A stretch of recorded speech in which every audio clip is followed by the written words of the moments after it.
Welcome back, guys. The CHPWS Precision Weapons Optic plate. So what this does is it replaces your factory Glock MOS plate. With the MOS plate, it's flat on top. You just have the two studs and screw hole. There's a good bit of wobble in here versus the CHP. When we set this on here,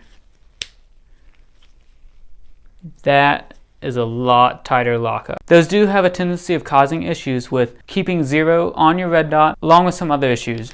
The factory MOS plates get about 1.5 to 3 thread pitches for your screws.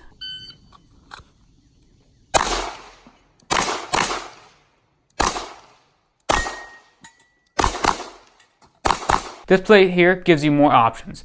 You're looking about 7 to 8 thread pitches instead of just the factory 1.5 to 3. So you have a lot more thread contact on here. So it just makes for a lot more secure mount. But we'll go ahead and get this started. We're going to show you how to install it, and then in a month or two from now we'll actually show you some video of it being used. So to start this video off, we're going to pull out a Glock 34 Gen 5 MOS. Unfortunately, they only make the 34 right now, Gen 5, in a MOS configuration instead of just making it without, so we could get milled and have it done the proper way. So that's why you have companies like this that have made better solutions than the factory MOS system. The MOS system is not that great. There's been a lot of reported problems with those, and if you've done any research online, you've seen those. To start this off, we're going to pull that out.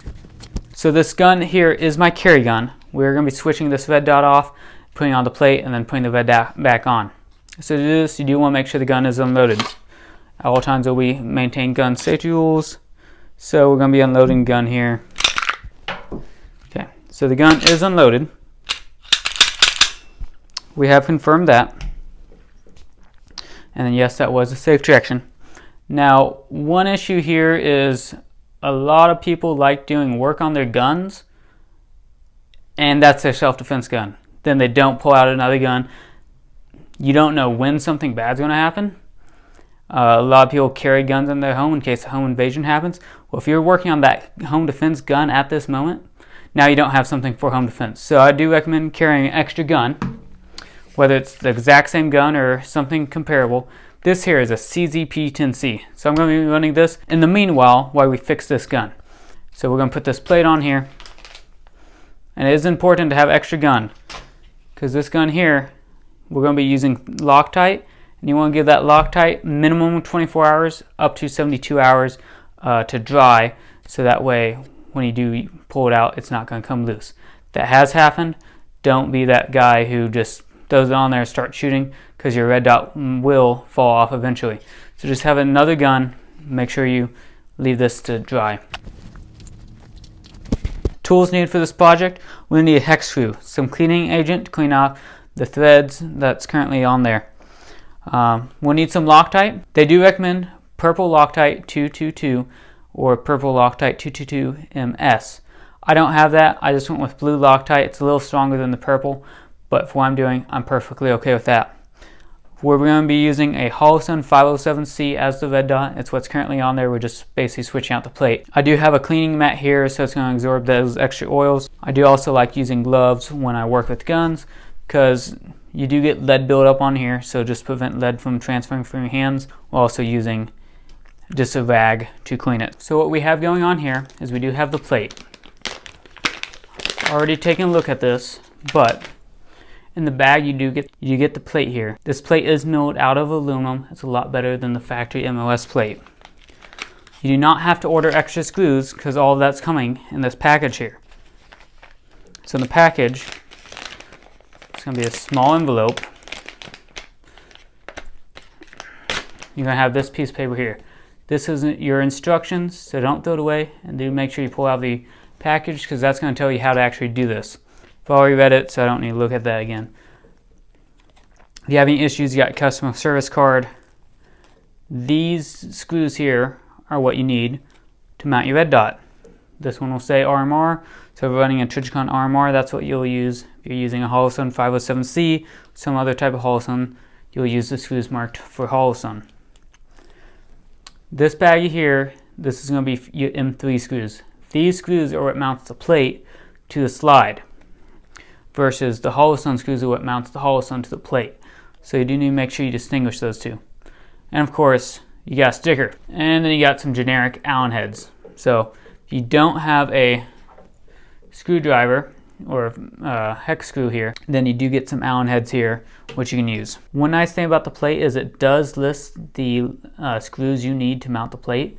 So that way, if you ever lose screws or break them, you need to order some more, you don't have to look them up. It's already on the plate. You can just take the plate off and see what kind of screws you need to order. So we'll get this whole thing started here. So we're going to disassemble this. Yes, it is clear, safe direction. Disassemble Glock. People complain about disassembling Glock all the time. Literally can't be easier. Unloaded, safe direction, dry fire it, comes off that easily. Throw the flame to the side. At this point, we will just go ahead and disassemble the gun. So now we just have the bare slide. So here we're going to take off the holosun. Some good news there, the holosun kept pretty good tightness to that plate. So what we'll do is while I got this off here, we're just going to go ahead and then switch out the batteries while we got that, so we don't have to worry about that later. I'd still keep your old screws because you might need them later for another task. But now you're going to want to make sure you clean off the threads on your holosun and then on your plate. We'll continue taking this off.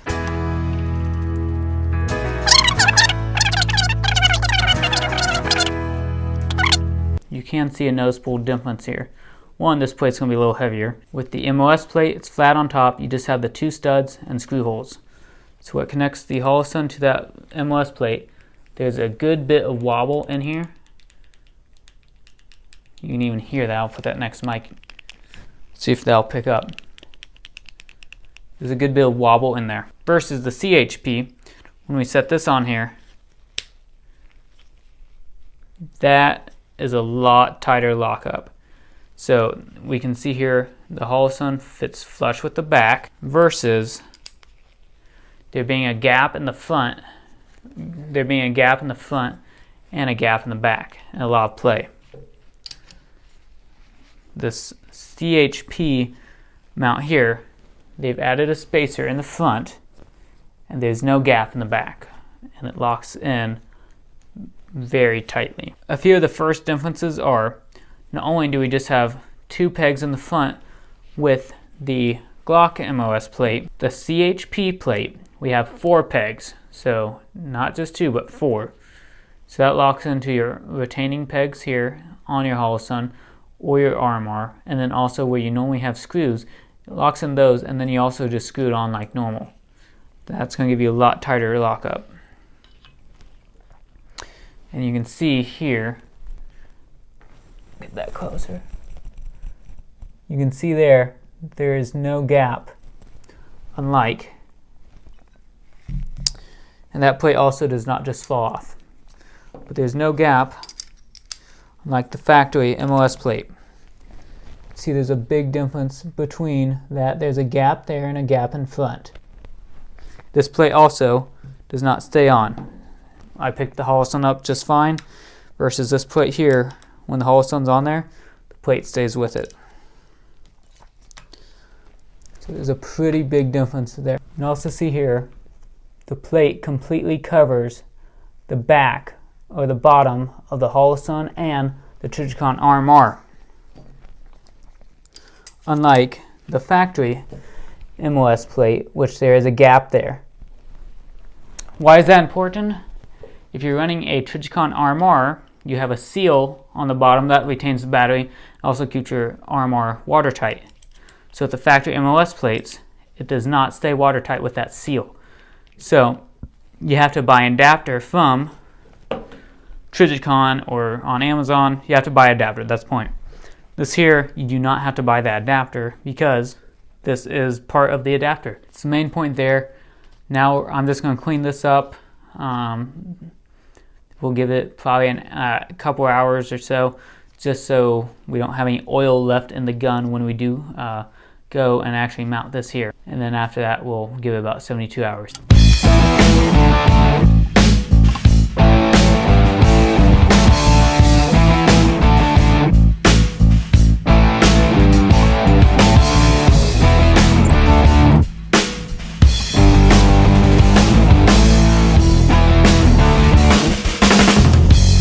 So we've been letting this sit out and dry. One thing you can do to try and get in these holes and clean some of the excess oil out is use a Q-tip and just cut the tip off, and you put the cardboard part of that in the hole. You just want to make sure that you don't leave some type of residue or the cotton part in the actual holes itself. Now that this here is cleaned out, what we'll be doing is just taking some blue Loctite.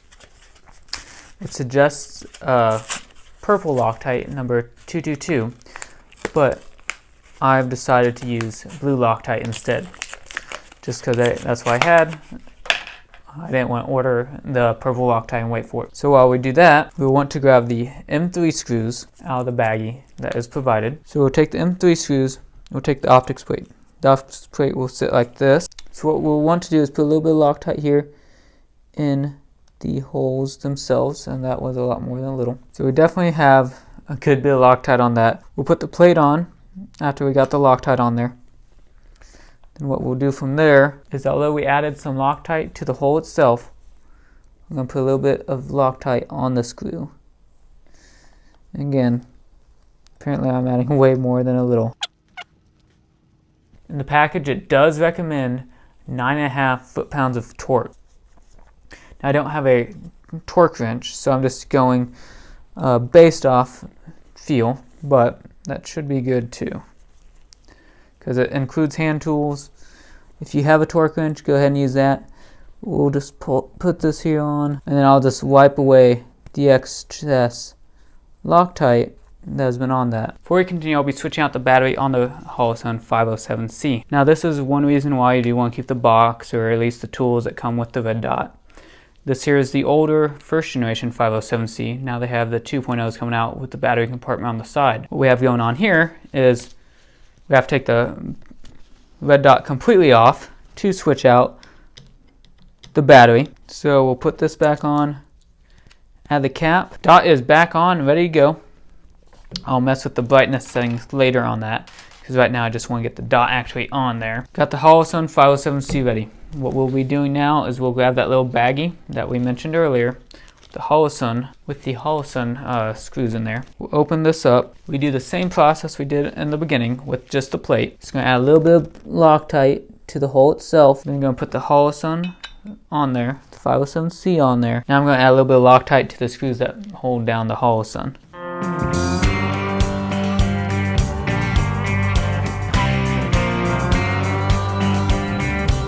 Oh yeah, that's definitely just a tighter fit right off the bat. I can definitely feel it. So there we go. The Holosun 507C is looking a lot better. This here is actually going to be sitting here for about the next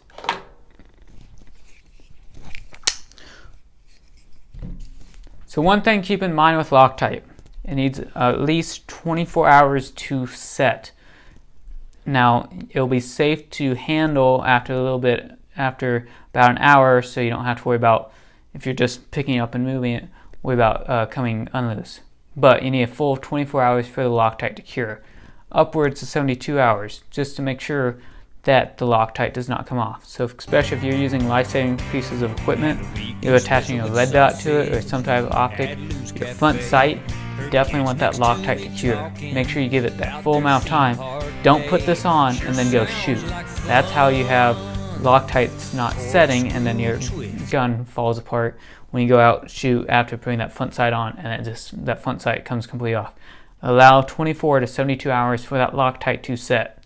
This here is going to be sitting here for the next 2 days, if not 3, and we'll then go re-zero the red dot. So make sure you give it that full amount of time. As always, thank you for watching our videos. If you like our videos, please like, subscribe, and leave your comments below. And don't do this on your kitchen table. You eat on that table, you don't want to get that lead that's on your gun on your kitchen table and give your whole family lead poisoning. That's not good. You can't buy a gun product without a sticker. And when I don't get one, I get angry. You don't want to see me angry, son.